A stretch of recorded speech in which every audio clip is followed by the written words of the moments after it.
Donc son père était plutôt sur juste la culture de la vigne. D'accord. Et par la suite, il vendait aux caves coopératives. Donc il a à peu près une soixantaine d'hectares qui ne sont pas plantés. OK. À l'époque, il avait 40 hectares en production. Mhm.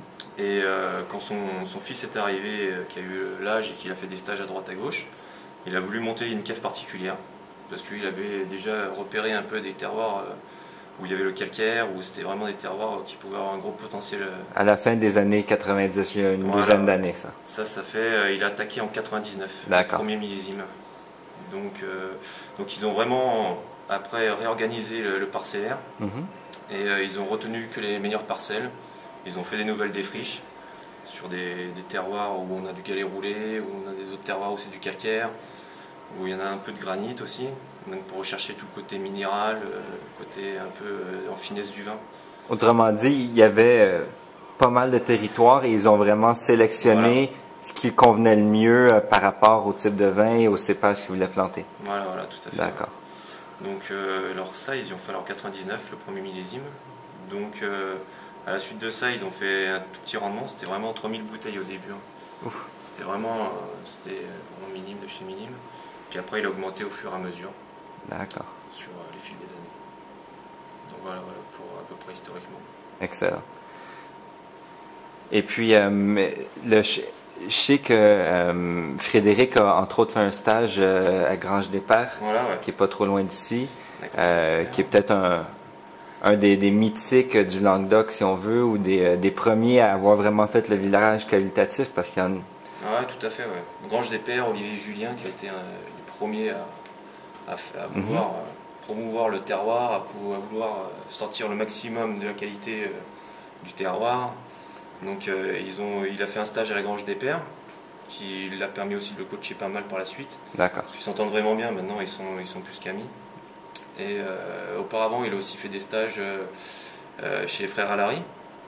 Et voilà à peu près. Donc ouais, il a eu une bonne culture du vin à la base avant d'attaquer. Il ne s'est pas attaqué Ouais. comme ça sur un coup de tête. C'était pas au pif. C'était vraiment recherché. Ouais. D'accord. Et puis, bon, ben, on va... Et donc, il y a, on parlait tout à l'heure un peu là, comme quoi, quand Frédéric a repris le domaine ici, il a vraiment décidé d'axer sur la qualité et tout. Et c'est quelque chose qu'on a observé peut-être dans les 10 dernières années. Quelques vignerons dans le Languedoc qui se sont écartés de la quantité pour aller vers la qualité. Ouais.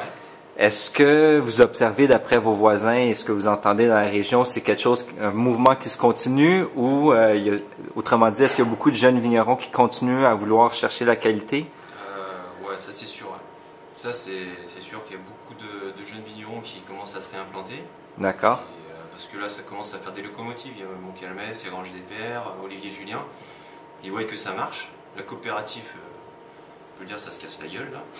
Donc ouais, ils voient que cette philosophie marche. D'accord. Financièrement, et puis aussi ils ont vu le potentiel qualitatif que peut avoir toute la région, quoi. Enfin, surtout sur les terrasses du Larzac.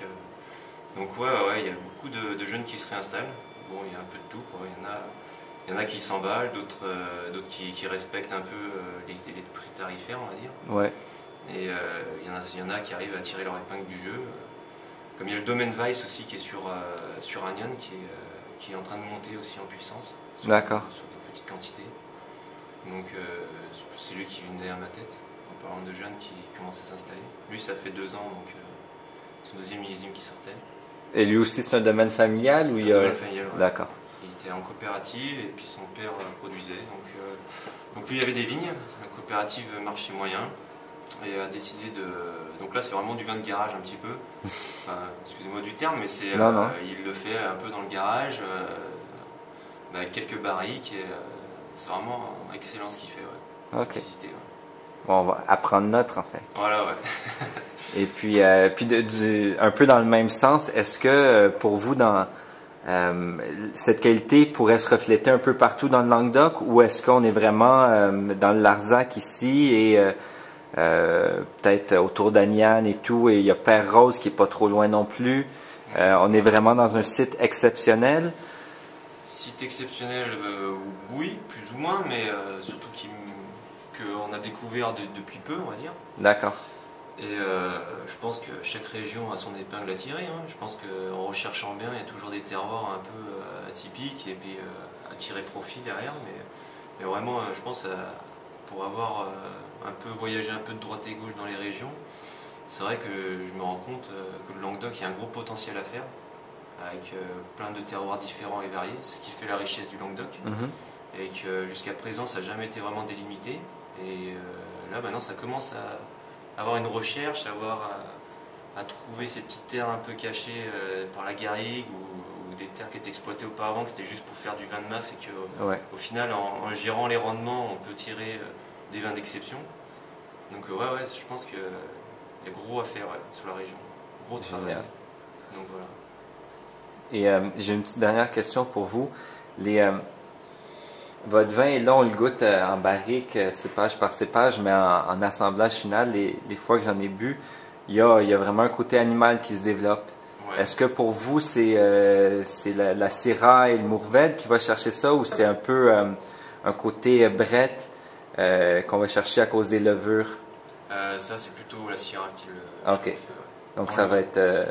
C'est vraiment le côté... un peu le côté animal, ouais, c'est la Syrah, c'est vraiment typique de la Syrah qu'on obtient ça. Après, brette, non, on n'a pas de problème de brette ou... Non, mais disons, il y a certains vignerons qui, des fois, vont jouer un petit peu la fine ligne, un peu comme l'oxydation, d'aller en chercher un petit peu, mais en le contrôlant, si on veut. Ouais, nous, on est plus sur l'acidité volatile qu'on essaye de jouer dessus, quoi. Ok. C'est pas... parce que si on n'a pas, gustativement, c'est plat. Si on, plus on en gagne, après, si c'est trop, c'est daubé, hein, mais on essaye de plutôt être entre les deux, un bel intermédiaire pour avoir un bon compromis, mais... Non, ouais. Au niveau gustativement, si vous pouvez ressentir un peu un petit côté animal, c'est surtout la Syrah qui fait ressortir. D'accord. Après, par la suite, à mon avis, ça se camoufle. Ouais, c'est surtout certain. Souvent, si vous avez ce côté qui ressort, c'est des vins qui ont été dégustés un peu trop jeunes. À mon idée, quoi. D'accord. Parce que on a pu faire des verticales où, par la suite, sur 10 ans, on a un recul de 10 ans, c'est sûr, mais sur 10 ans, on ne le retrouve plus après ce côté. C'est vraiment, on gagne en finesse.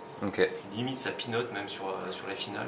Ah ouais. Je pense à 2004 qui faisait ça, ouais. Et ça change vraiment gustativement, ça change réellement. Souvent, ça fait une belle phase quand on met en bouteille, ça reste sur le fruit. Après, il y a des petites phases un peu où c'est un peu moyen. Bon, bah c'est sûr, après, ça dépend comment on le déguste, s'il y a des orages ou s'il y a des fois qu'il faut ressortir un peu des mauvais côtés de la dégustation. Ah, mais ça n'avait pas de connotation négative, ouais, bien sûr, ma question. Entre autres, les Syrahs du nord du Rhône, le côté... mais ce côté Syrah rhodanien, on le ressent vraiment, c'est la Syrah. On le ressent surtout quand on décuve. Au moment du décuvage, gustativement, ça explose vraiment. Je suis sûr qu'à l'aveugle, on croit qu'on est sur la Syrah rhodanienne, sur des Saint-Jean ou des Crozes. Celui qu'on a pris tantôt, même c'est encore en barrique, qui était déjà rendu assez fin et défini. Et frais, c'est ce qui m'a surpris surtout. La Syrah était assez frais. Ah, la fraîcheur. Ah, ça c'est le calcaire après. Ça c'est ce côté fraîcheur, c'est vraiment le fait du terroir calcaire. Ça c'est la minéralité et la fraîcheur. C'est les clés du terroir. Et puis aussi les écarts de température qu'on a entre les nuits et la journée qui provoquent cette fraîcheur qu'on a derrière. D'accord. Voilà. Ben merci. De rien.